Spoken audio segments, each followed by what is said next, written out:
Créer ici un projet, c'est File, New, non, ne faites pas ça. Hein. New Project.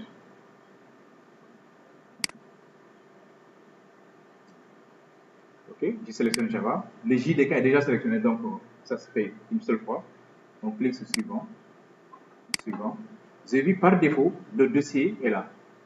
Moi, c'est document. J'ai créé en fait IJ Project, Intelligent Key Project. Vous ici, la deuxième fois que vous allez voir directement document, projet Java. Ok, le projet, je vais l'appeler TP1. Je vais ajouter ça. Moi-même, je vais ajouter ici un dossier que je vais nommer IKG. Parce que j'ai en fait beaucoup de projets. Et dans IKG, maintenant, je vais créer le TP qui s'appelle TP1. De toute façon, si je clique sur Finish, il va me dire quoi IKG n'existe pas. Ok, IKG n'existe pas, mais it will be created by IJ. Et j'ai cliqué sur OK. Alors, il me demande est-ce que je veux fermer cette fenêtre ou bien je veux ouvrir une nouvelle fenêtre. Bon, c'est pas grave. Bon, j'ai plus besoin de cette fenêtre. Là, je peux cliquer sur This Window. Voilà, je ferme l'ancien et ouvre ceci. Alors, même principe, chaque fois que vous créez un projet, vous avez votre JDK qui est là. Et ici, il n'y a rien du tout, à part peut-être ça. Ceci veut dire quoi? Ces éléments, en fait, c'est IJ qui l'a créé. À chaque fois, vous devez ouvrir un projet. Suivez. Regardez bien, si j'ouvre un nouveau projet, je clique sur File, j'entre dans User,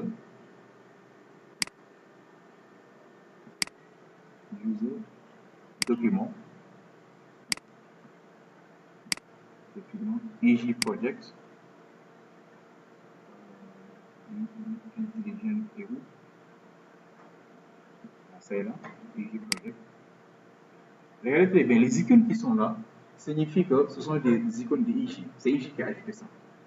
Maintenant, si c'est un projet simple qui n'a pas été créé par IJ, avec ce IDE-là, vous n'aurez pas ces icônes qui sont là.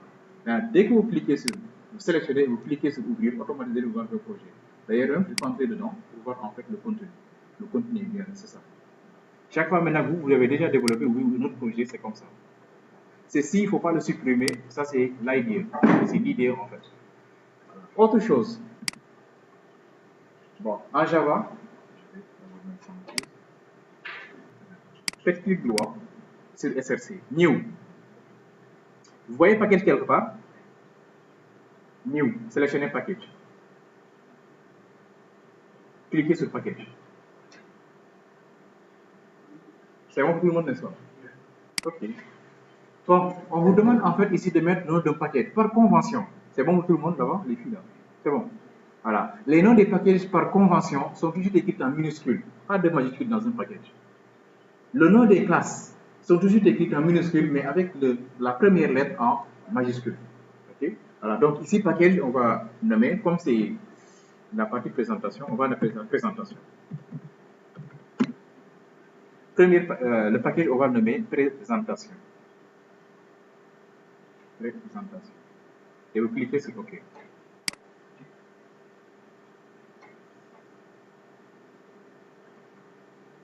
C'est bon? Créer un deuxième package sur SRC. New package encore.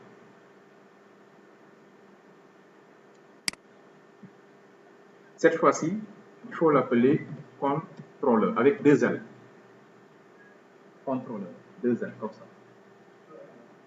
Oui, controller.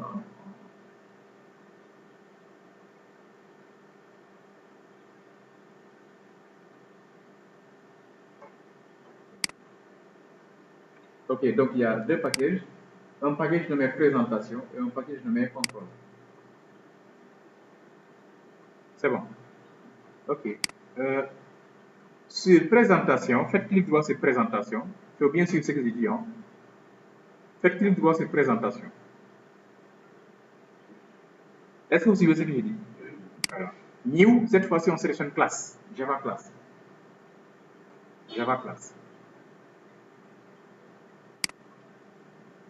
Cette fois-ci, c'est présentation, mais avec P majuscule.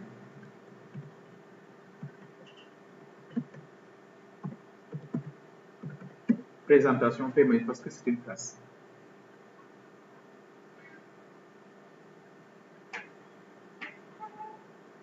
Surtout pas de français, pas d'accent aigu dans la présentation.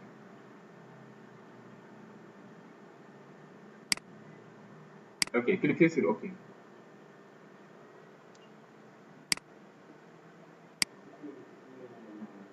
Voilà, c'est pour ça que chaque fois je dis est-ce que c'est bon?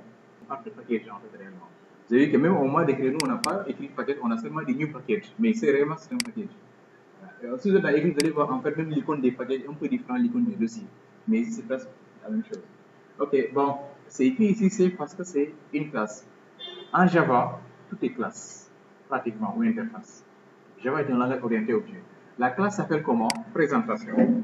Maintenant, une chose à comprendre en Java. Si votre classe s'appelle présentation, il faut suivre ce que je dis. Si votre classe s'appelle présentation, impérativement, vous devez avoir ici public. C'est une obligation en Java. La classe s'appelle présentation. C'est une obligation que vous mettez ici en public. Ce public veut dire quoi? En fait, il y a quoi? Il y a public, il y a private, il y a protected. Public veut dire quoi? Cette classe sera visible n'importe où dans ce projet. Et tout projet qui appelle ce projet pourra également utiliser cette classe. Si c'est privé, cela veut dire quoi? Cette classe est seulement visible peut-être à l'intérieur ici, parce que c'est privé, à l'intérieur. Maintenant, si c'est protégé, c'est visible dans tout le package, mais également en cas d'héritage également, cette classe également sera visible. Donc, public, de manière générale, que vous soyez dans ce dossier ou dans d'autres dossiers ou dans d'autres projets, vous pouvez utiliser cette classe. Si le projet a été appelé, c'est ça public. Si c'est privé, ça dépend seulement de ça. Peut-être, s'il y a d'autres classes qui veulent l'utiliser, la classe doit être définie en local ici. Attention, dans un même fichier, il peut y avoir plusieurs classes. Mais la classe qui doit porter les noms de ces fichiers sera définie en public. Ce n'est pas normal d'enlever ceci.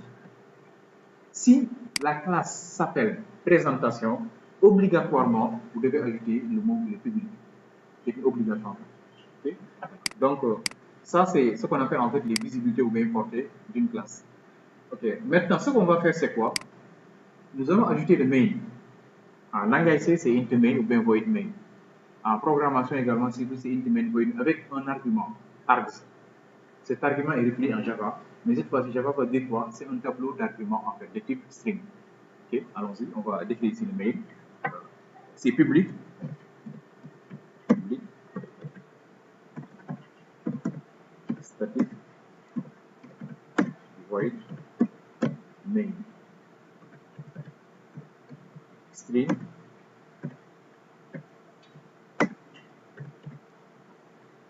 Args. Comme ça.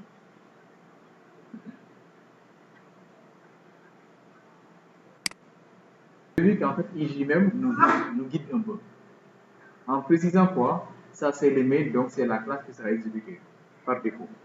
Et c'est seulement cette classe qui sera exécutée. Quel que soit le nombre de fichiers que vous allez créer, ce fichier doit être appelé ici, sinon ça ne marchera pas. Vous allez créer n fichiers, tant que ce fichier n'est pas appelé dans ce main, ça ne marchera pas. Okay? Maintenant, bon, statique veut dire quoi? Après, on va revenir sur ces notions. Il y aura également le cours est encore un peu théorique et pratique. Mais comme c'est le premier cours, on va pouvoir créer un projet, comprendre l'architecture d'un projet à Java. Ok, statique, bon, public, j'ai déjà expliqué. Public, c'est quoi? C'est que cette fois-ci, en fait, c'est public, pas appliqué sur une classe, mais sur une méthode. Cela veut dire quoi? Si vous appelez cette classe, cette méthode également sera visible. Statique veut dire quoi? Cette classe, cette méthode qui est là, qui s'appelle main, une méthode, c'est un sous-programme. Cette méthode qui s'appelle main dépend directement de la classe. Si vous voulez accéder à main, il suffit tout simplement d'écrire présentation, point. Dès que vous écrivez présentation, point, automatiquement on va vous montrer cette méthode main. Pourquoi? Parce que la méthode main est statique. Si la méthode n'est pas statique, vous ne pouvez pas accéder si vous écrivez présentation. Dans ce cas, il faut créer ce qu'on appelle une instance ou bien objet de la classe avec le new. Ici, avec ça, vous n'avez pas besoin de faire un new.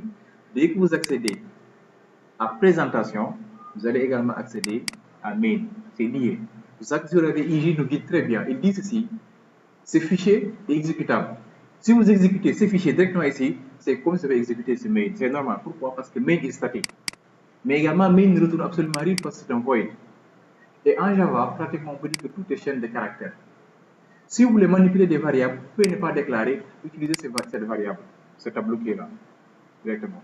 Alors, si vous regardez bien, si vous faites une petite simulation avec le langage C++, pratiquement, c'était un peu comme ça. Voilà. Si vous avez déjà fait du C++. Ok, maintenant, on va afficher un message de bienvenue en disant quoi? ceci est notre premier programme en Java. Tapez sur Entrée.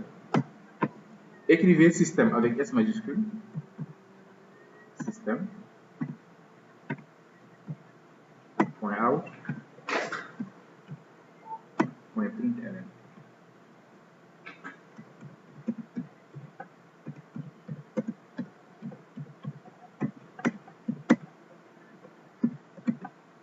Système.out.println. Si vous voulez cliquer sur cette flèche, ou bien cette flèche, et on peut cliquer sur la flèche main, et vous cliquez sur Run. Cliquez sur la flèche et sélectionnez Run présentation.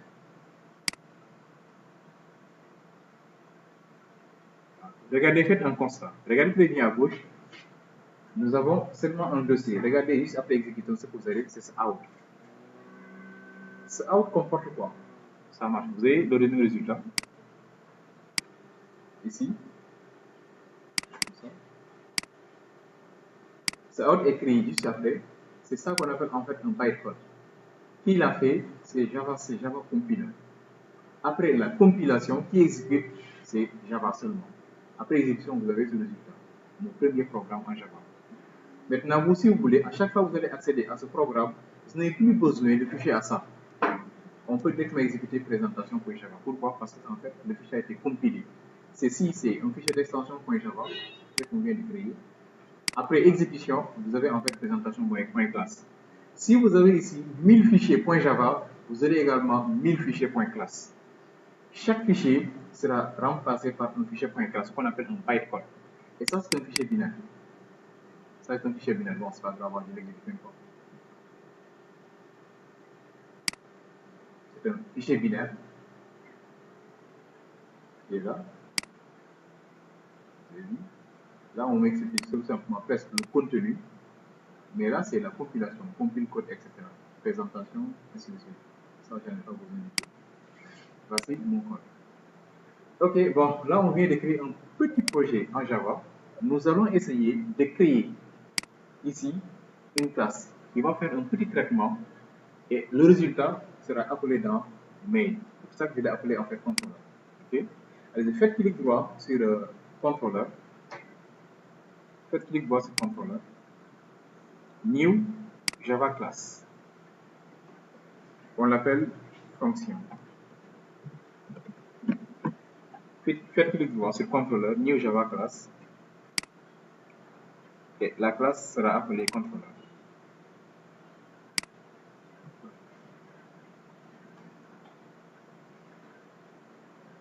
Donc nous allons écrire ici une fonction qui va déclarer deux informations. Une école, le nom d'un étudiant. Et on va vérifier quoi? L'étudiant est dans telle école. Puis la fonction que vous allez créer ici sera appelée au niveau des mails. Okay. Donc allons-y.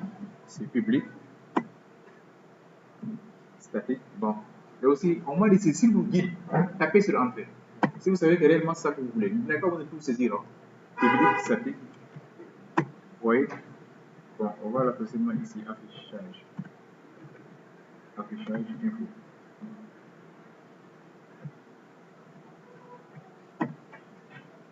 Affichage info. Public, statique, void, affichage info. Regardez très bien.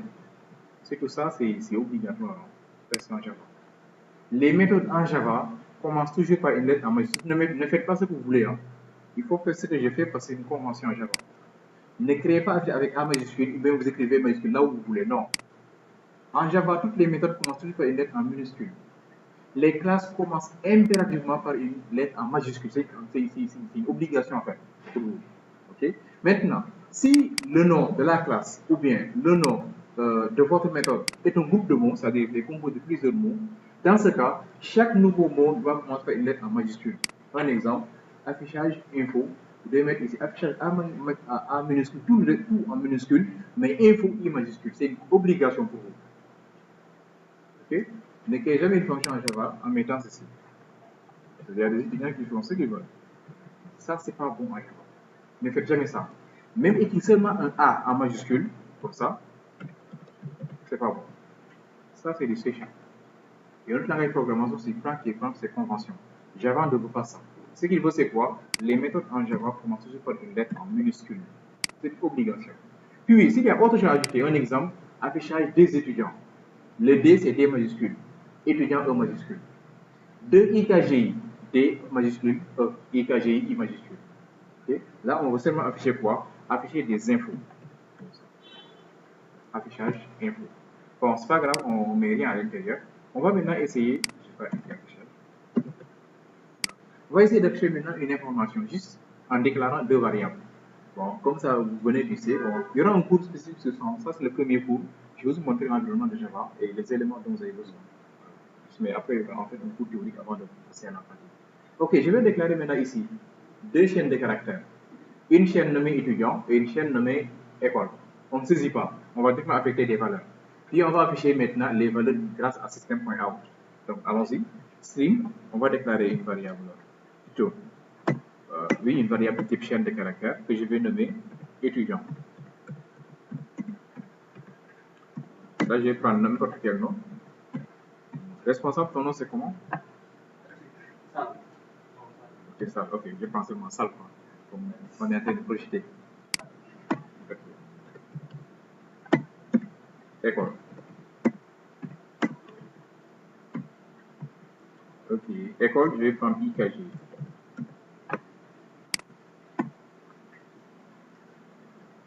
IKG, c'est comme ça.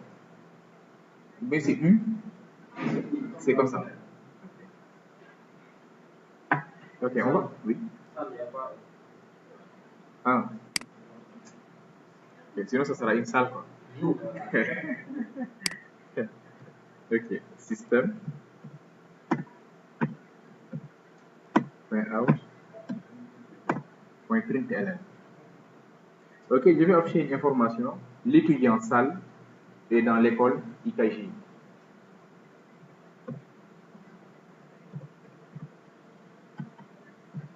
L'étudiant.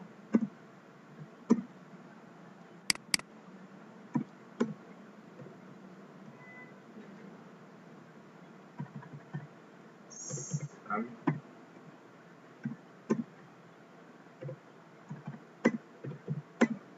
Et dans l'école IKG. Voilà. Revenez maintenant ici. Nous allons appeler fonction. Donc, comme les deux ne sont pas dans le même package, suivez un peu. Si vous écrivez fonction ici, en fait, il peut avoir fonction, mais en vous proposant également de l'importer. Ok, donc, il y a deux méthodes. Soit vous écrivez fonction, vous faites double-clic, regardez maintenant ce qu'il peut ajouter. Import, c'est normal. Ou bien, vous, si vous savez ce que vous faites, voici ce que je vais faire. J'enlève ceci. J'écris d'abord, juste après paquet Jean, j'écris d'abord import en Java. J'importe quoi? J'importe un fichier qui s'appelle fonction qui est dans contrôleur. C'est ça une importation en fait. C'est-à-dire, je veux utiliser tous les éléments ou bien cette fonction qui s'appelle fonction qui est dans contrôleur, j'écris d'abord fonction. Ou bien je ne fatigue même pas. C'est-à-dire, je sais très bien que ça s'appelle fonction. J'écris fonction. Fonction jusqu'à la fin. Vous terminez. Dès que vous mettez le curseur ici, il va vous guider. Il va vous dire quoi? Fais Alt Entrée pour que je te guide. Tu fais Alt Entrée, automatiquement il importe ce que tu veux. Ou bien, vous positionnez là, juste à la fin, CTRL espace, comme ça. Il va vous montrer en fait la classe, tapez sur Entrée. Il importe. Ou encore, si vous vous positionnez ici, vous aurez en fait cette lampe qui est là. Vous cliquez sur la lampe, vous avez ici import classe. Vous cliquez, il importe. Voici les différentes méthodes. La méthode la plus facile quand même, c'est de demander de l'aide au moment de la saisie. Écrivez bien seulement la classe. Écrivez ces fonctions F. Avant de terminer, vous allez voir quand vous tapez sur Entrée, automatiquement l'importation sera faite. Allez-y. Écrivez fonction. Avant de terminer, tapez sur Entrée pour que l'importation soit faite. Et vous cliquez, après ça, tapez sur point, vous allez voir en fait l'affichage.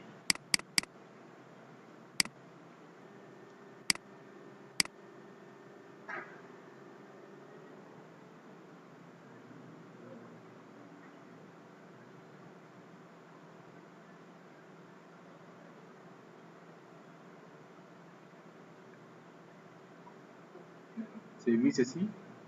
Mon premier programme en Java, l'étudiant Sal est dans l'école IKG.